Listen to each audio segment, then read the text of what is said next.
morning. We're going to cook today for supper, and I was thinking, when I cook, normally we just go straight into it, straight onto my kitchen counter, my chest, and I just start talking. And I was thinking about that. I'm like, that's kind of tacky. I could at least come on here and say, hey, this is what we cooking today. So I'm gonna try to change that. Now today I got something else I was gonna say. I try not to say a lot every time, because I know. But one of my Facebook memories today, I love it. I done forgot how many years ago it was, but it's a little girl in a unicorn outfit doing this, and a little boy in a Star Trek outfit with, I don't even know what he was holding. He looked like Captain Kirk, with this little shirt on and stuff. And the caption was, "Don't let normal interfere with awesome." And my the post part that I put on that meme was about my children. Growing up, I allowed them to be individuals. I didn't try to push them into a box. Whoever they wanted to be and express themselves, that's who they were.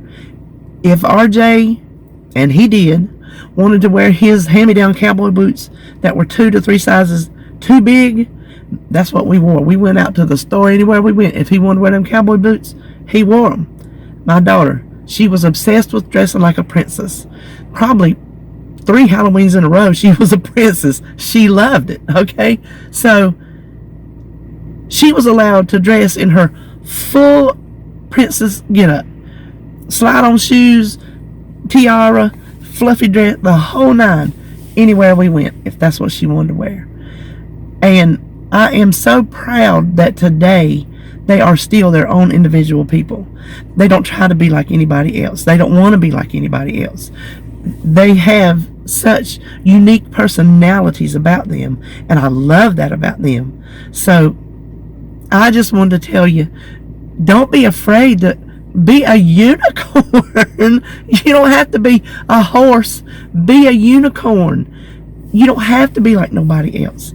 Just be yourself. There's nothing wrong with standing out in a crowd. There's nothing wrong with being odd. There's nothing wrong with being weird.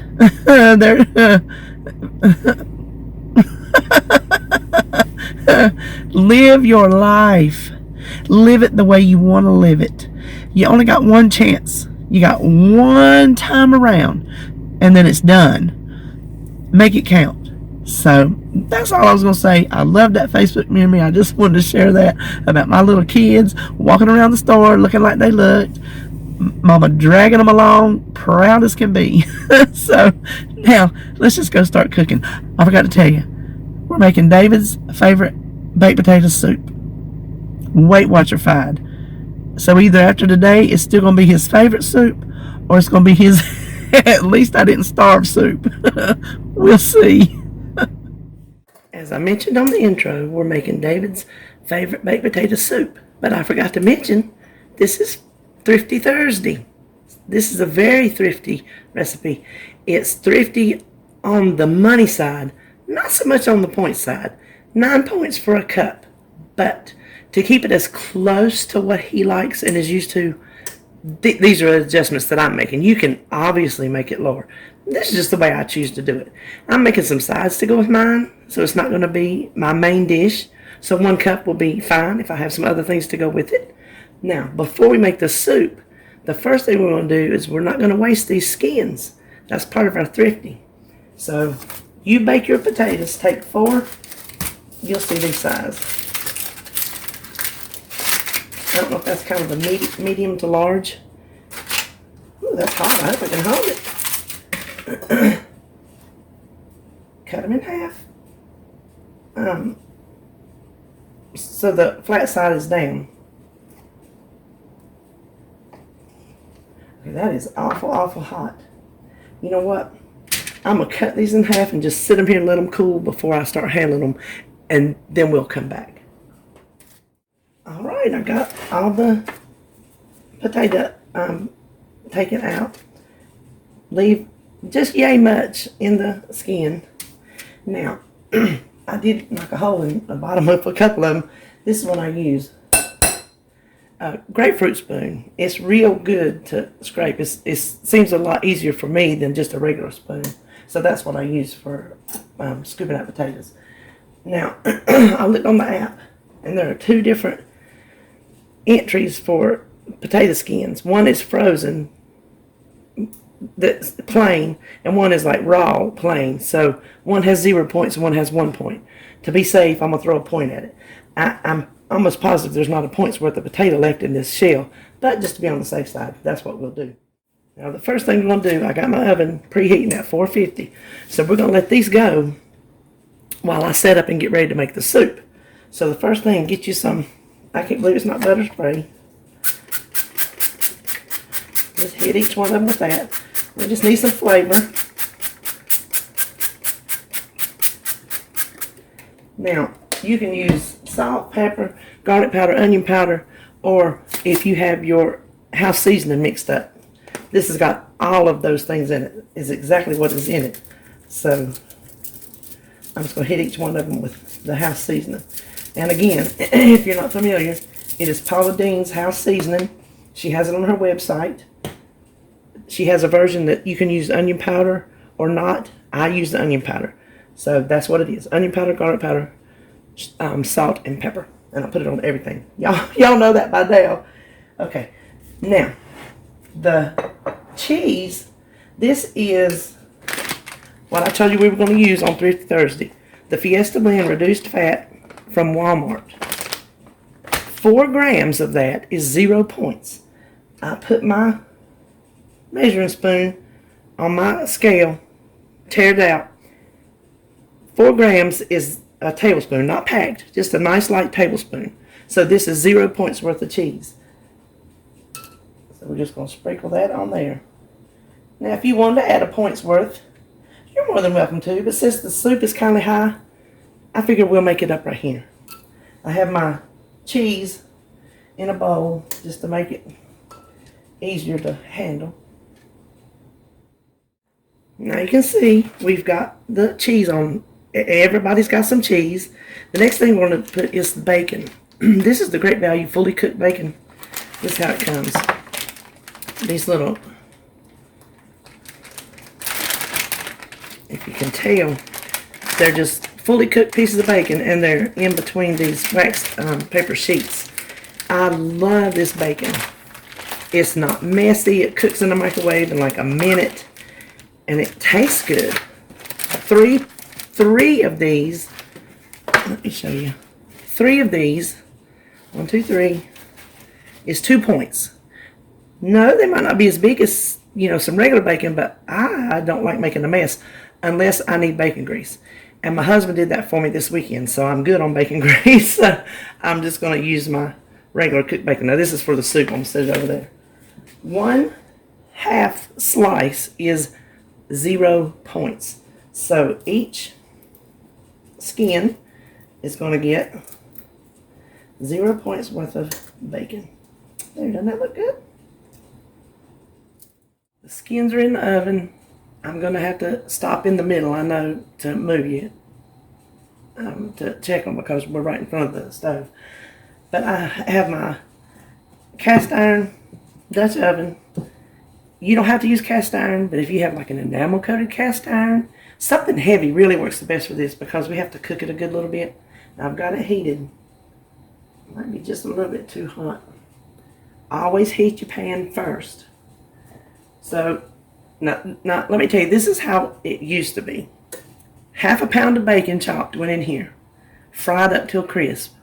Take it out, left the bacon grease in there, added 1 stick of butter to the bacon grease, and then picked up from there. So as you can see, I'm using the Country Crock Light, by the way. We are lowering this tremendously, so I don't expect it to taste the same clearly, but I'm hoping it's going to taste close enough. Yeah, I got that a little bit hot. I'm using 4 tablespoons of this instead of a whole stick's worth, because that added, I think that took it up a point. So I'm just using 4 tablespoons.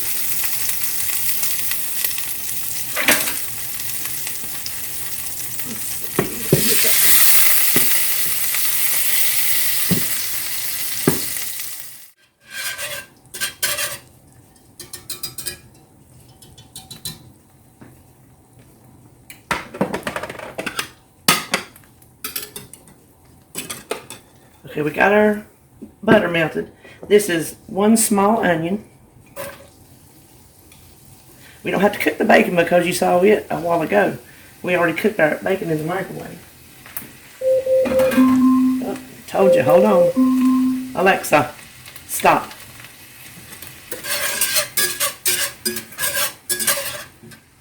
Okay, I checked the skins. It's been 10 minutes. They're starting to get crispy. I'm letting them go another 5, and I'm just crossing my fingers that I don't burn them. So just keep cooking your onions until they're completely soft. Okay, I got busy fooling with these tater skins over here, and I let my onions get too brown. Don't do that. Just cook them till they're soft and translucent. Don't let them get brown. The next thing we're going to do, right into the onions and the butter, 1/4 cup of all-purpose flour. Now just sprinkle it over. Got it kind of packed in there. And then just whisk it. We don't want to turn it into brown flour. We don't want brown gravy because we want white soup. But we do want to cook the flour out. Now, it looks a mess because I'm not using any more. I'm sorry, I'm doing that while y'all trying to listen.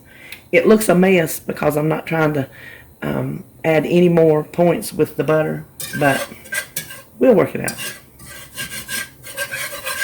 Alright, now we've basically let this, you could about call it toast. We've just about toasted it because it's not like a roux would be when you make your gravies.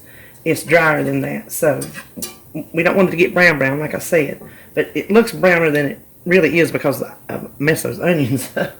Now, I have 5 cups of skim milk. Slowly pour it.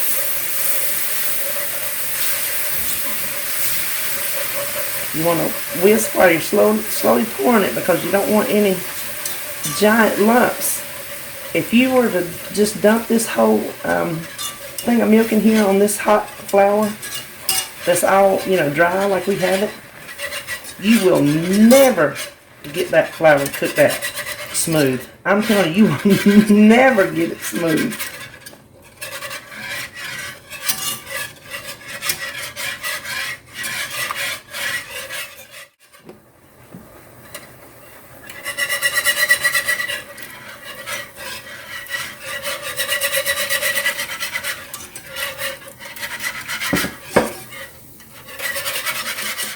Now, once you feel like you got your flour completely smooth out, if there's any lumps in it, you just tell them that's your potatoes. You just don't worry about that.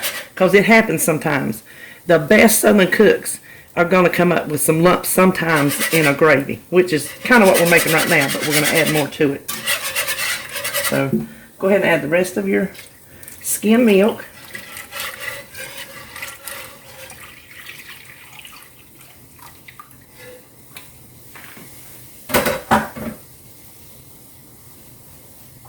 Now, since I'm not using whole milk, which is what I usually use, to try to give it some kind of creaminess or body the best we can, I'm using a can of fat-free evaporated milk. I'm taking the points for it because I think it's going to help it, like I said, body-wise.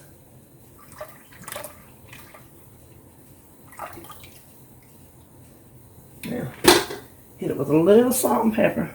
You'll have to probably salt it some more at the table because, milk and potatoes, they can eat up some salt.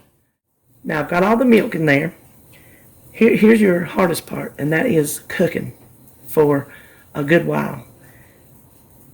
I've only got a quarter cup of flour in there, and that's a lot of milk. So it's going to take a little bit to thicken up. But that's the key, I think, is the time that it takes to cook. It cooks in flavor. That's how I think. Whenever David wants this soup, he just says, the one that you have to stir a lot. So that's how he knows it, the one you have to stir a lot. So you're just going to watch this. Try not to get it too high. I'm going to try myself not to get it too high. And then just cook it. Keep stirring at it till it's thickened. And at that point, when mine gets thickened, I will come back and show you what we do from there on. It happens. Okay, so I've made it an executive decision. I make those when I cook. This is as thick as I'm going to get it. It's not really thick, but you can tell it's a little bit more velvety, I guess you would say, than when we first started, because David's got to take this to his mama, and he's got to put it in a fridge all night while he's working, and then he'll get it in the morning and take it to her. And I'm afraid if I go too thick, like if we were going to eat it, you know, all right away, it might not be too. I'm afraid if I make it too thick here, that it's going to set up too much in the fridge, and it won't be like soup. So I'm going to stop it right there. You can go as thick as you want, depending on when you're going to eat it. If you're going to make it up, you know, like for the week or something, I would definitely stop here. Okay, the next thing we're going to add is our potatoes. Now, I'm taking that off the burner because I don't want it to keep boiling on me. The original recipe uses 4 potatoes, all of this. To keep the points to 9, I'm using 23 grams. No, 23 ounces. Let me put it on ounces.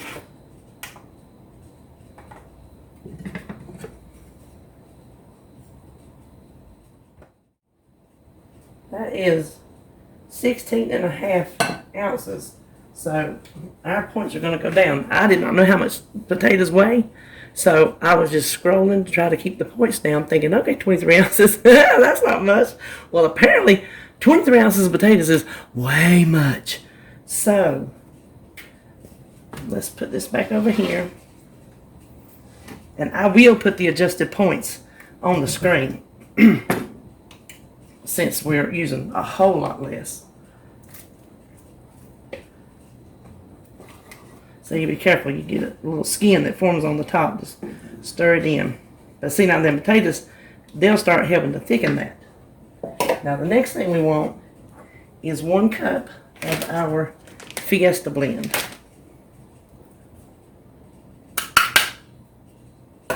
Stir it in. Ooh, this is looking so good. Okay. This is that bacon I had reserved. This is 7 pieces. This normally would go straight in here, but what I'm going to do is just a little bit different. So we're going to set this aside, and I'll show you the way I'm going to plan on getting my portion out points wise, and then let David have it good wise.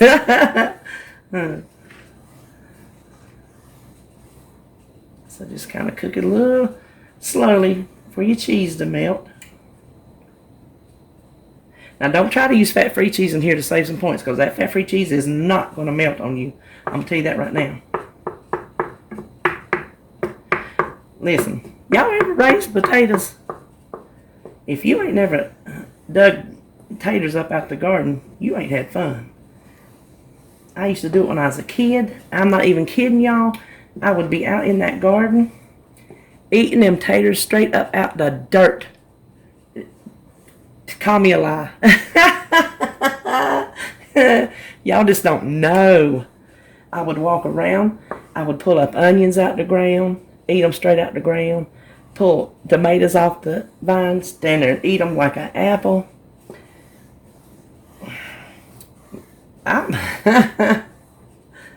I was raised country, let me just tell you. I still got a lot of that running through my veins too. And I am proud of every drop. Listen, my Aunt Floofy and Uncle Doc, Daddy Doc, just live right down the road here. They're both dead for years now. I stayed down there with them when I was little, when Mama worked. And she's the one that taught me how to sew Barbie doll clothes, and I probably wasn't 7 years old. And she set me in front of that sewing machine, give me her little scraps of fabric, showed me what to do, and there I was, 7 years old, making my own Barbie doll clothes. Because we could just go to the store and buy Barbie doll clothes. Are you kidding me? Daddy Doc, he'd take me outside, give me an old tin can, cut it up with his tin snips, get me a little candlestick under it, give me a little pot of beans, and I would sit out in the driveway, in the dirt, cooking a pot of beans over this little tin can. 7 years old, max. And they just let me do it. He made me a slingshot. He whittled out a branch and built me a slingshot. I still have it to this day. I'm scared to pull on it because I'm afraid it would be dry rotted and break. I love those things. He had a shed, a workshop down in the woods, and he used to let me come down in there and just fill it around with his stuff, his old dirt floor, you know. And he dipped snuff. Oh, Lord have mercy. Snuff spit everywhere. I'm going to tell you what, when you're walking barefoot in the dirt floor, you better watch where you're walking. And they had an outhouse. I was on, oh my gosh, I don't know how, if I was in my teens or older before she got her an indoor toilet. And so I grew up using an outhouse. Yes, I did. And the bucket up under the bed. Yes, I did. I ain't ashamed of it. Y'all, I ain't ashamed of not a thing that I lived through. What I lived through made me who I am today. And I am proud, like I said, of everything. Okay, now look, this is, see how nice and thick this is? I wish I could smell the cheese in it. It smells delicious. Now, what I'm going to do is, I got to get the sour cream. Hold on. Let me slide this off right quick.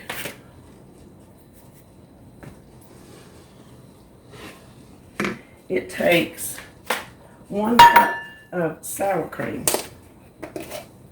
I'm just using the Great Value Light. Now, if it's got a little bit of liquid on there, just pour that out. You can use it if you want to. It doesn't really matter. Now, you want to go ahead and take it off the burner to add your sour cream in there. I'm going to whisk it. I'm going to whisk it in so it gets good and blended. So 1 cup of the light sour cream.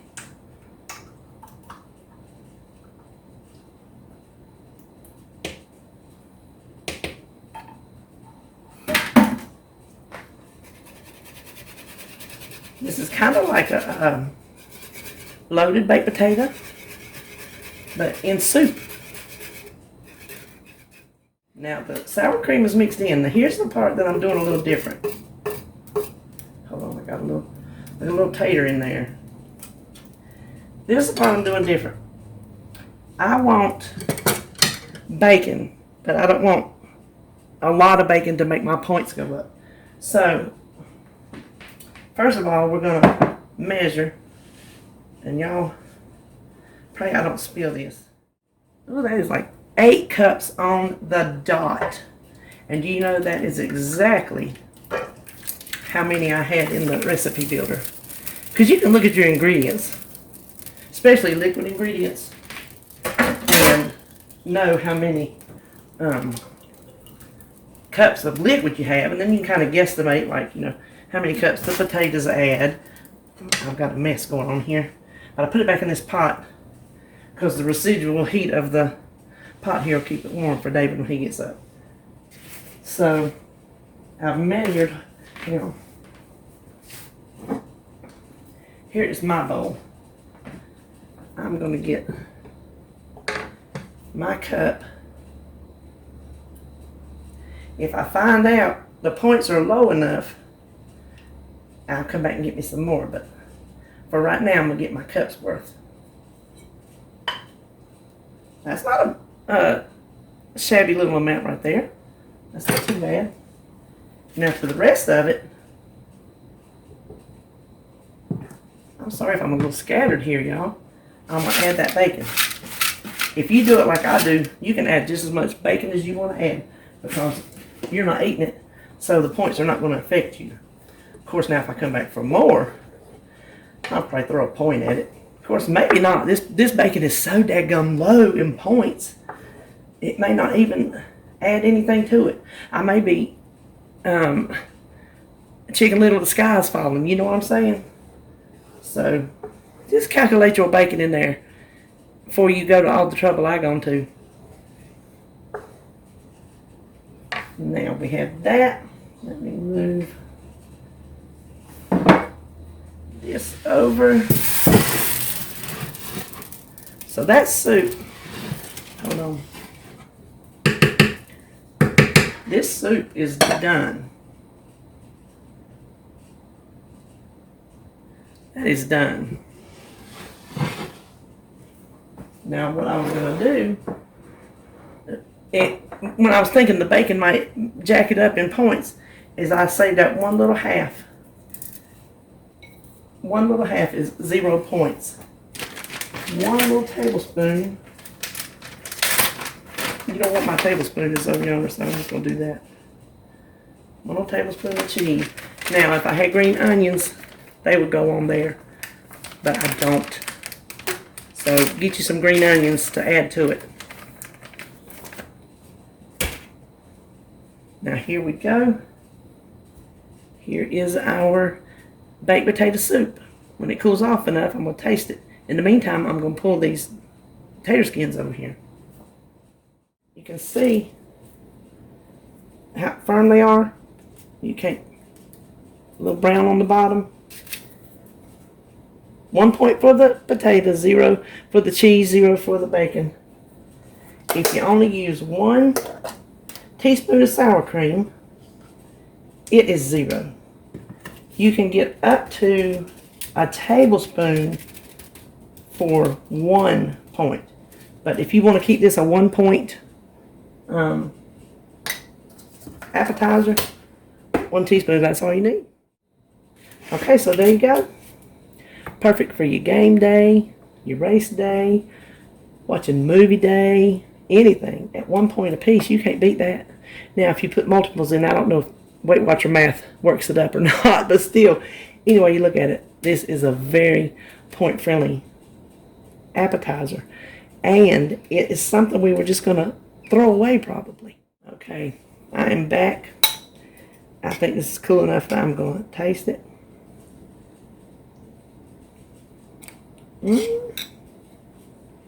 I'll tell you what,